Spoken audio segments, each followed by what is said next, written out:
That's right. Yeah, okay. Hey, guys, welcome to the Big Blue United podcast. My name is TJ. I'm here with Dan. Colin is in Bennington, Vermont. I don't know exactly what he's doing. I think he texted me early last morning. He said, TJ, I need to go to Vermont for a man's trip. I need to go see some men. And he asked me to come. I said, I don't know. The Colin doesn't sound that interesting to me. Yeah. So, and for those of you listening, not on time, yesterday morning was a Monday morning. Yeah, Monday morning, exactly. So, nice. So, nice. while the rest of the world is working, getting stuff done, Colin's out gallivanting, doing God knows his man what. Time. Yeah, just can't even have the decency to jump on the pod with us today, but that's okay. We're gonna do it. Is man time synonymous with no podcast time? See, because man time to me is podcast time.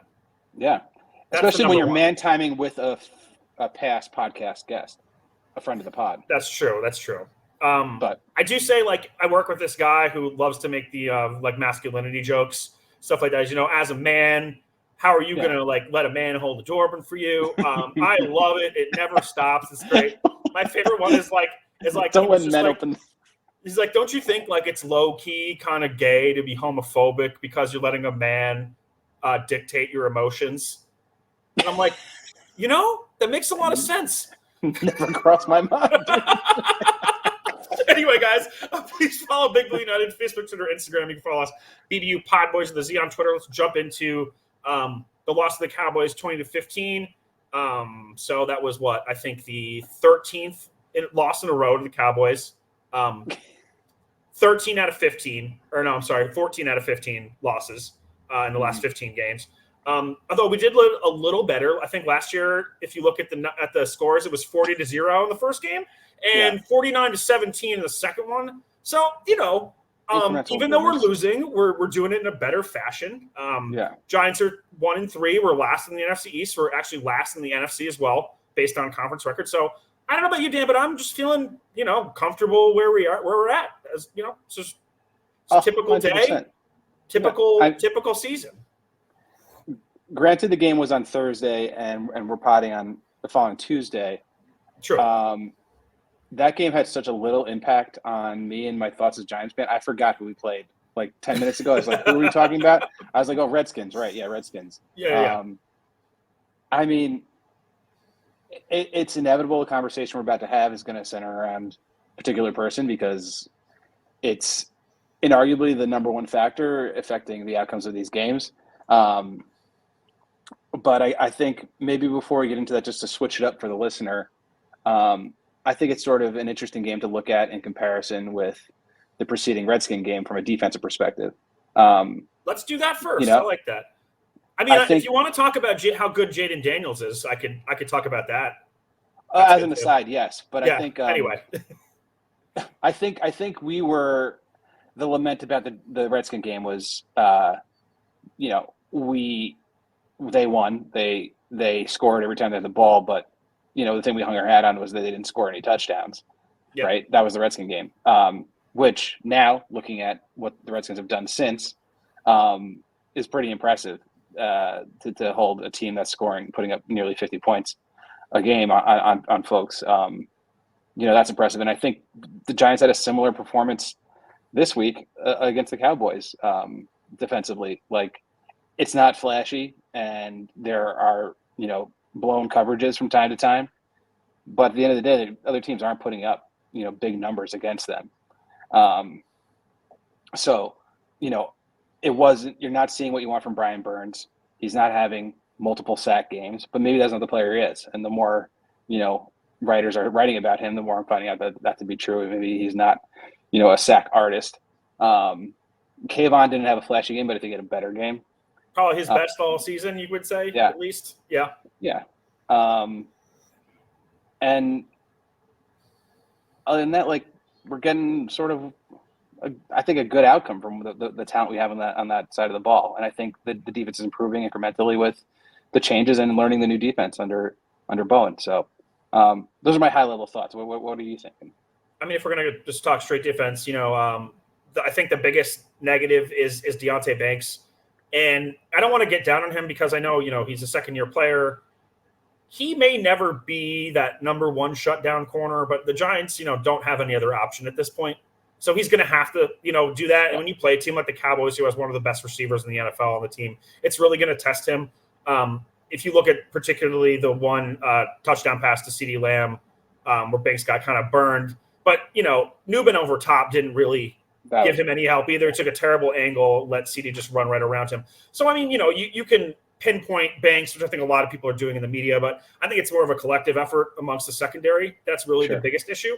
I think the front 6 or 7, whatever you want to call it, it has been doing adequately.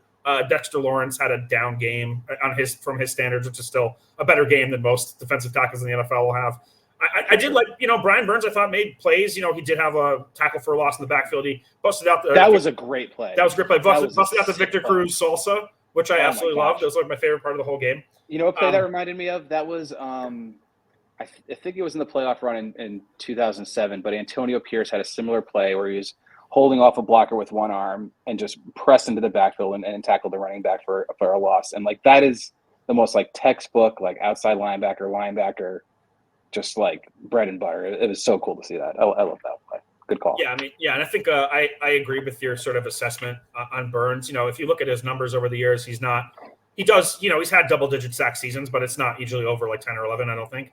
But either way, we were hoping to get a little more pressure off the outside than we have. But Kayvon had, I think, 4 hurries. He had a good sack, although it might have been the offensive tackle's fault. He thought he was going outside. Kayvon went inside. But that was a great play. You can't nitpick those those things too much. And you're right, Dan. Like the defense is playing, I think, adequately. You'd like to see the performance they had against the Browns come out a little bit more in other performances. However, you're playing against a much better Cowboys offensive line. The Browns offensive line is just garbage, and the quarterback is absolute garbage as a human and as a player. And so, I mean, what was that stat? There was, I think it was like a Denver. Who did the Browns play this week? What? Good question. I don't remember. It wasn't Denver. Denver played because I watched that game. Oh, it was the Raiders. It was the Raiders. It was like the Raiders are like 4-0 against quarterback sex offenders, and it like their stats of like Roethlisberger, Watson, and like somebody else.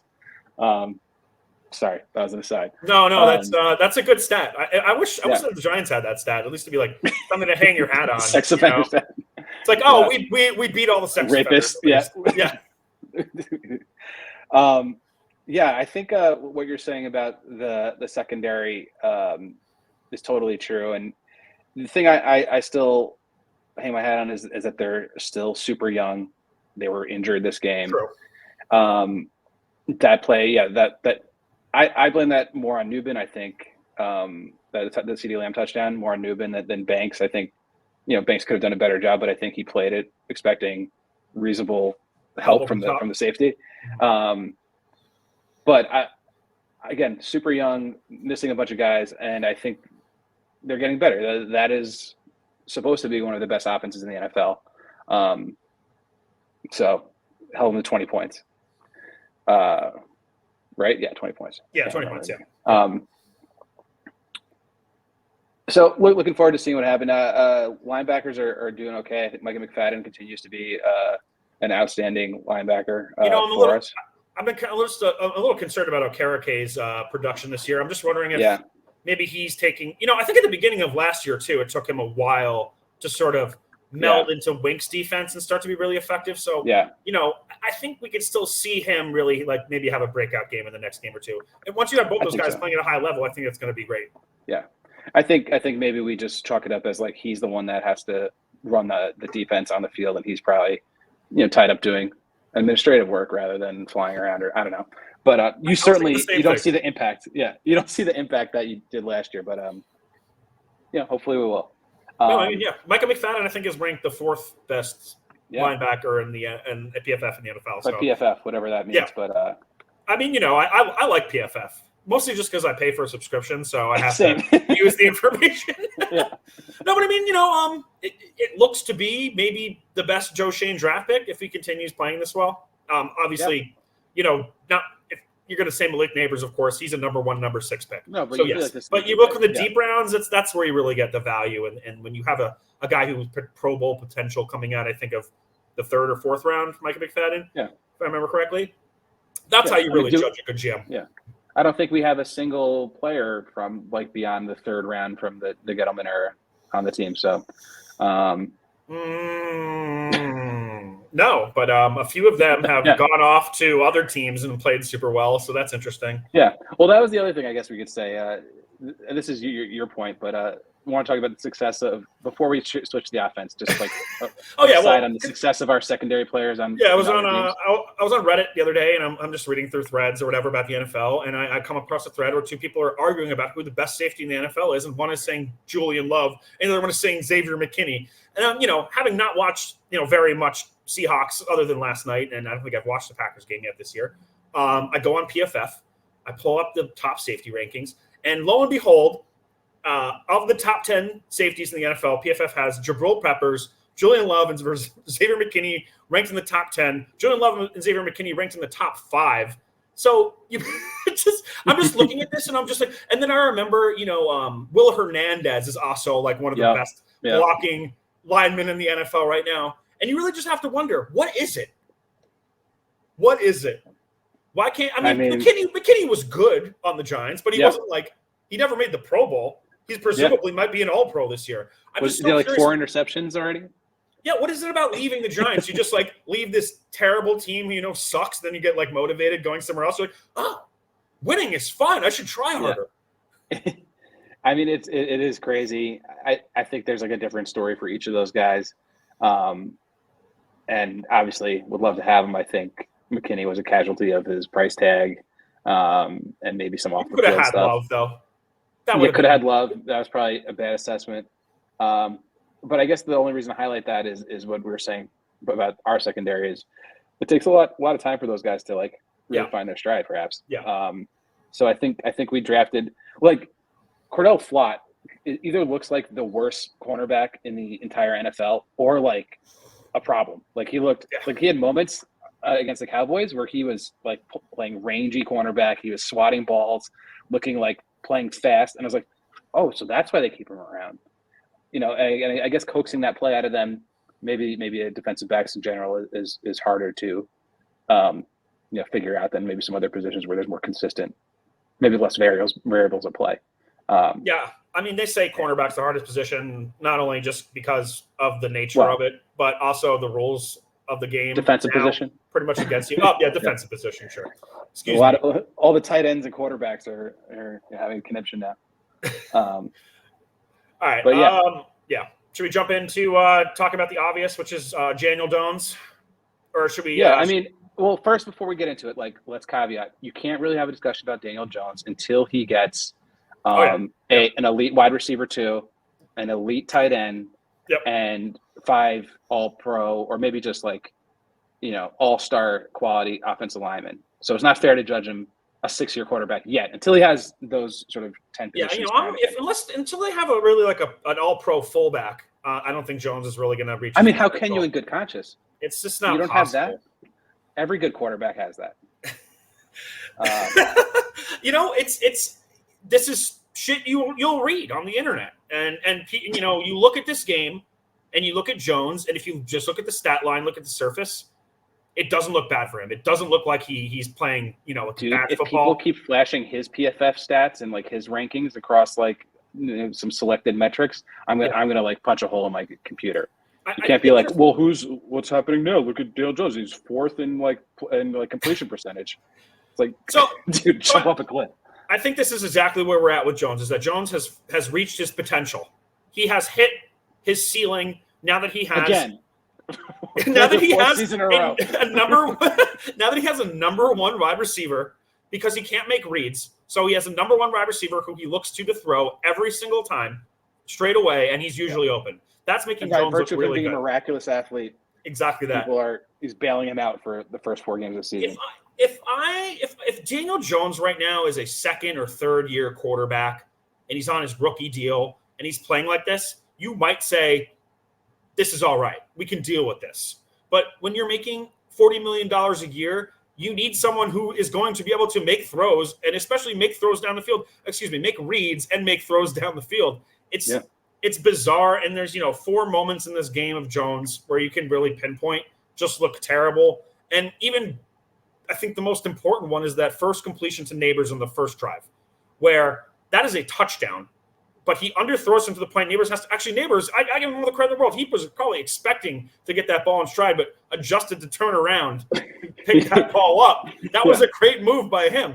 And I think, there's plenty of other things you could look at in this game where Jones just can't throw, and the decision-making is bizarre. If you go to the other throw on that drive where he threw the interception that got brought back for a penalty, I'm just watching. I'm just like watching this throw, and I'm like, man, you throw it right inside, right to where the safety's coming through. Even if you're not super accurate, if you have Neighbors, I know it wasn't Neighbors on that play, but if you have Neighbors on the sideline and you throw it out, lead him to the sideline, you might have a catch and you might have a easy touchdown after that. If you throw it to the inside, you're going to get picked, or you're going to have an incompletion, which he did again to Slayton later on in the game. It's exactly what happened and almost got picked. Yeah, well, I don't remember, but there's two, maybe three should have been like easy interceptions. Yeah. And then there should have been easy touchdowns really, because he either threw it to the wrong spot or he grossly underthrew them. What's weird about him is he underthrows it a lot, but he also overthrows receivers too. So it's called not being good. It's just like so your arm talent is there. Where your arm talent is there, like you can zip it in there. You just can't. You have no concept of accuracy, or in my mind, it's more just decision making. Like I don't think he thinks about where to put the ball. I think he just wings it. Yeah, or he predetermines it. Yeah, I think before the snap, he knows where it's going. Right. Yeah, I think that's his number one. So like, he was 29 for 40. And his average, completion was 7 yards, which is whatever. But I think the passes that we're talking about, these 4, 5, 6 passes that were missed opportunities, are exactly the passes that we're looking for to see if he's better than we think. Mm-hmm. And he's not doing it. And I think the answer is clear. He's not better than we think.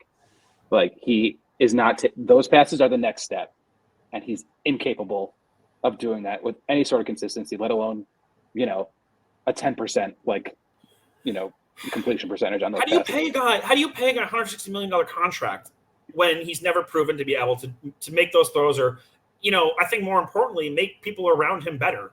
He needs people around him to make him better. Yeah. I mean, it was he won a playoff game against one of the worst defenses in the NFL.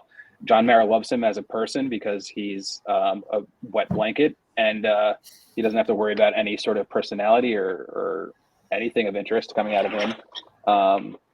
So there was a lot of pressure to sign him. They should have franchised him. Simple answer. I think, it'd be funny to compare what the double franchise tag would have been for him, going into the season. It would actually probably be less money than what he's being paid per year right now. Yeah. It is a perplexing thing. And, I don't want to bring up Saquon because I don't care. I think Singletary's fine. But, if they were going to spend that money on the offense and they got their offensive line, they might have well just signed Saquon back again. Not that I know you probably heavily disagree with me, but like he would have been better spent the money on than Jones for sure. Yeah. I mean, would you rather Daniel Jones and Devin Singletary or Tyrod Taylor and Saquon Barkley? 100% Tyrod Taylor and Saquon Barkley. I think. And then draft a quarterback this year. Yeah, next year. They're gonna probably at this point. I can't. Looking at the schedule moving forward, it's just hard to see where the wins are, just with how they're playing, and it's not just Jones too. There's coaching decisions that are been poor as well. I know that Daboll is sort of on the hot seat now, and I sort of kind of agree with it. As much as I do like him, and I don't think it's ultimately his fault, because I do think he's scheming. Yeah. He's good. He's a very good offensive play caller. I'm not sure if he's getting the rest of the head coaching thing down well, especially if you look at the game where they didn't have a kicker, or maybe the decision to not go for it. Was it in the third quarter when it was 9 to 12, 9 to 14? Yeah. If you score there, that changes the momentum of the game, I think, in your favor, because they were still in it until basically the end of the game. So, 11 penalties for 89 yards too. That's rough, and they basically never had the first half was just flag every play. Yeah. They're not disciplined. I mean, I think some of those flags were suspect as well. Sure. But I mean, my argument is, it's hard to keep a locker room together when you lose so much because your offense is anemic and can't score more than 15 points a game. Yeah. The other thing to point out is something that I think we notice at a subconscious level, or a non-critical level, is that his ability, the offense that he's trying to run, is what seeming to us is the best offense he could possibly run, given the talent that he has. But I think the people that are football, sophisticated football minds on Twitter and write for publications, The Athletic, or more stats driven stuff, are sort of amazed by what Daboll's doing. And it's if you don't understand what the magic Daboll is performing to get these looks on these receivers, sure, I think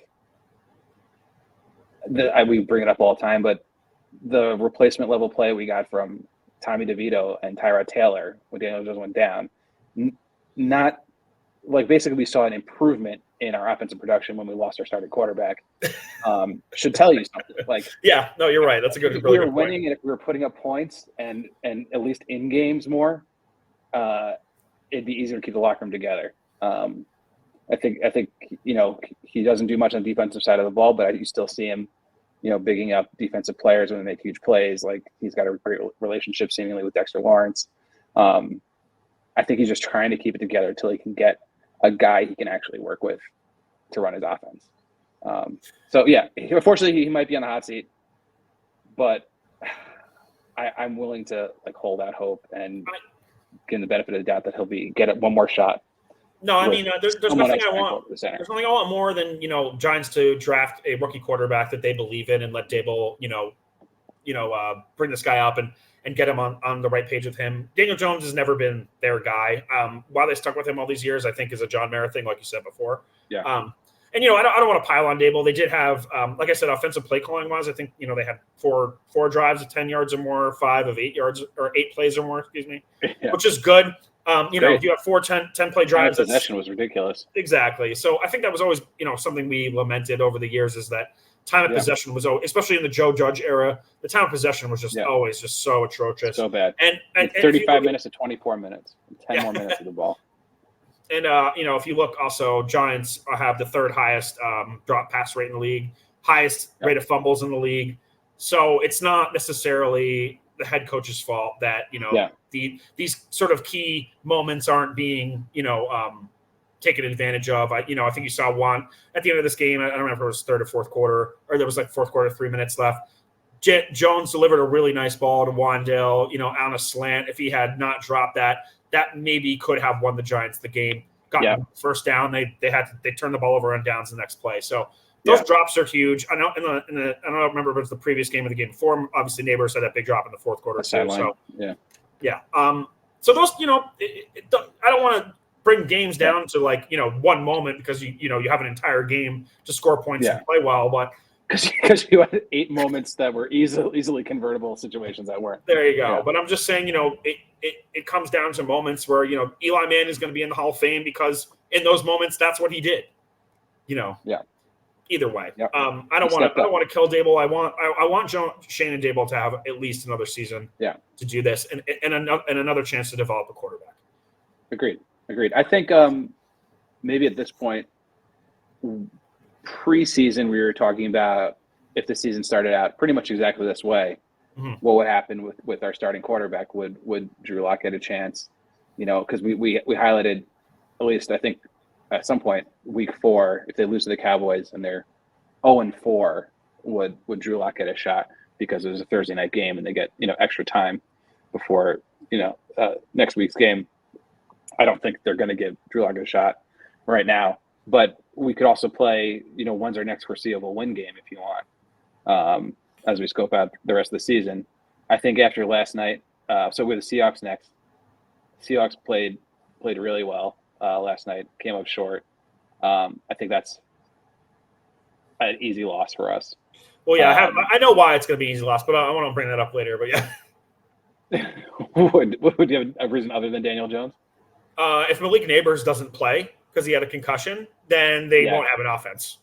Well, yeah, clearly, yeah. We Yeah. shouldn't even put on our uniforms. Yeah, that's just neighbors doesn't concussion, just forfeit. Yeah, yeah. Don't even fly out. Bengals after that could be. They're Bengals not look pretty looking great crappy, this year, yeah.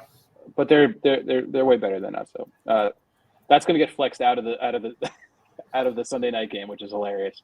Do they do flexes in the beginning of the season? I thought they wait. Not generally. Like they're really hesitant to unflex stuff, but I don't know how they could have the Bengals and Giants at 8:00 on a Sunday night. That's when I want to watch the game, so I hope it stays there because I got stuff to do during the day on Sunday. But obviously, yeah, I feel you. Eagles, I think that's a loss. They're not playing well, but I still think they could beat the Giants for sure. Steelers lost. Yep. Commanders are the team to beat in the NFC East until otherwise noted in my mind. Jaden Daniels doesn't get murdered before then, that's probably a loss.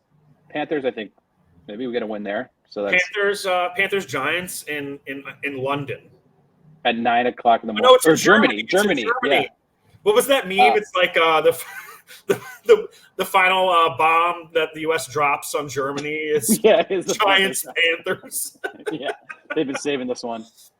I think if Andy Dalton's still quarterback, we lose.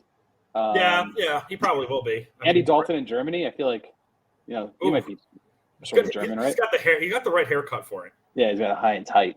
Yeah. Baker and the Bucks, that's a loss. Man, I love how Baker Mayfield is playing. I know you always like Baker. I always like Baker too. So. And I guess he's been like the swag that some people might not have liked about him has now become just charming. Yeah. I like the swag. I love the swag always, especially for a guy that's like not physically dominant. Oh, did you see like when Baker was talking about Brady? He's like, Brady made everybody uptight, and I'm like, loose. And Brady's like, what makes me uptight is not winning Super Bowls. Yeah, cool, dude. Shut up, man. Yeah, Tom. Just shut up. What a loser. Cowboys again? No, don't see it. No. Saints? No. Saints statistically are the best team in the NFL. Did you know that? Stats-wise? Yeah. I didn't know that. The Ravens for started sure slow, but man, the last game they played, they looked so good. The beatdown on the Bills, dude. Yeah. Okay, so Falcons and Colts. I mean, I could see possibly a win of one of those games. Wow, we haven't said they win one game yet. You realize that? I mean, they're. I feel like there's like they could possibly beat. Panthers. I'm sorry. They could possibly beat the Panthers. I don't know why they could beat if the Eagles are still super injured. Like if they don't have Antonio Brown and Antonio Brown. Antonio Brown. AJ Brown. AJ Brown. Best Twitter follow of all time, though. Antonio Brown. Shout out. Does he have someone writing that, or is he that like those are too witty? He's not that. I don't know, but it's either way. I think it's. I think he hired someone. He's got to hire. I mean, like the timing is perfect on all of them. I mean, it's just so offensive and great. I love it. Yeah. If the Eagles are still super injured, they can beat them. But if they're not, they're going to lose. Panthers in Germany. That's the best bet. Panthers in Germany. I think Colts look good. If Anthony Richardson can stay healthy. Yeah, well, that's the thing. If Anthony Richardson can stay healthy, I think he's going to keep developing and be good. But hey, man, Flacco, when he played last year, what was it for Cleveland? Yeah, he looked good. Right. All power to him. He keeps playing. He was passing pretty well this weekend. I don't know. I think it's like a 3-win ceiling. I'm thinking we're picking top 3. Gots to. Which at this point, we've just sucked for so long that I could sit through another season of losing. Like I don't really care. If the next draft we can actually draft a quarterback, because this last draft not drafting a quarterback at all was really frustrating. I think to all of us. There wasn't. Yeah. I mean, you could have had a project guy later on. At least just bring somebody in that we can someone to push. Exactly, that we can look at or feel something about our quarterback position. Maybe we have. I'm not saying like Spencer Rattler is going to reinvent the game or anything, but at least you could he's on the team. Maybe he can play football. We don't know. Yeah. It's slightly more exciting than it is now. If we finish 3-13, we play 16 games or 17 games now. I don't even remember. 17. So 3-14. I'm just going to be sending you Jalen Milroe clips, him high-fiving neighbors on the field, just every day. That's the dream now. That's who we need. I don't care if he's a bit raw. That's the guy you want. Did you watch that game? Do you see any clips from that game? I didn't know. I only watched Ohio, Georgia this weekend. Was the only game I saw from college. Alabama, Georgia. Alabama, Georgia. About. Sorry. Yeah. Oh, that's what I'm talking about. The Alabama. You were talking about. I'm sorry. When you said Malik Neighbors, I was like thinking LSU for some reason. Oh no, not Nutsbaum or whatever. We could get him for sure, but anyway, I can't wait for the off season, dude. It's such a bummer to have to like get back to this point again and be ready for the draft. But in the defense of that, I think the draft is our favorite part of football. So yeah, it's okay. Of course, it's the only time there's hope. Yeah, really. Before we talk a little bit about the Seahawks, I want to bring up. I think we're talking, doom and gloom right now. Do you think the Giants will end up, being a seller at the deadline, because we are seeing some rumors about Slayton or Hyatt potentially moving? Hyatt, I don't think. Slayton possibly. What do you think about that? I mean, it makes sense, but I don't think they're going to do it. But yeah, like a player, like those players are sort of useless if we can't throw more than 10 yards down the field. I don't think the amount of burners on this team is crazy for someone who can't pass over 20 yards. Yeah, a lot of speed. But I don't think they'll trade Hyatt. That they traded up for him a year ago. Exactly. Slayton, I don't think you're going to get back anything in return for the value you'll lose of him on the field. Like he's useful for us, and I think what are you going to get? Are you going to get like 6th round pick for Slayton? I was going to say if you get a 5th round pick for Slayton, who's a free agent at the end of the year, and you're doing it at the trade deadline, I think that's easy draft capital. I know it's a 5th round pick, but if you're going to lose every game anyway, let the young guy, let Hyatt go in and get some. TJ, are you ready to deal with the Daniel Jones truthers that are be like, well, how do you expect him to perform without his safety blanket of Darius Slayton out there? Oh yeah, the guy who catches three balls a game. Yeah, I was going to say 20 receptions a season. He lost 20 receptions. I don't know. Yeah, I mean, I think we're always advocates of them making a move when the season is already in the tubes in week 4, like every year. Like they should have traded Saquon for the past 3 years. There are certain positions that we had value. Like maybe you should have traded McKinney mid-season. But I think there's that looming thing of keeping your job because no one really knows, how quickly ownership is ready to turn around and start again on the franchise. But it's such a bummer too. I mean, I think he's done doing it. I think Mara's done, burning it to the ground, and he's gonna. Burning to the ground hasn't worked enough. Then maybe he's just gonna let it ride out a little bit longer. So yeah, I don't see them making any big moves, and maybe they'll get some like a veteran cornerback or something again. I have no idea. I think that was supposed to be Adoree, who hasn't really played at all. I think he's hurt too. Of course not. Yeah. Which is weird. He's so young. Cornerbacks are weird like that. Sometimes they just sort of flame out. Yeah. Not sure. Yeah. The biggest one I can remember is Nnamdi Asomugha, who was just he was absolutely one from being amazing. To the next season being the worst. They traded him to the Eagles, and you're like, this Eagles is going to be unstoppable. And he was like the biggest liability anyone's ever seen.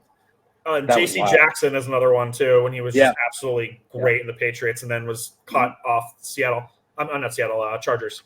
Yeah. For that, I was just thinking about Seattle because that's who we're playing next week.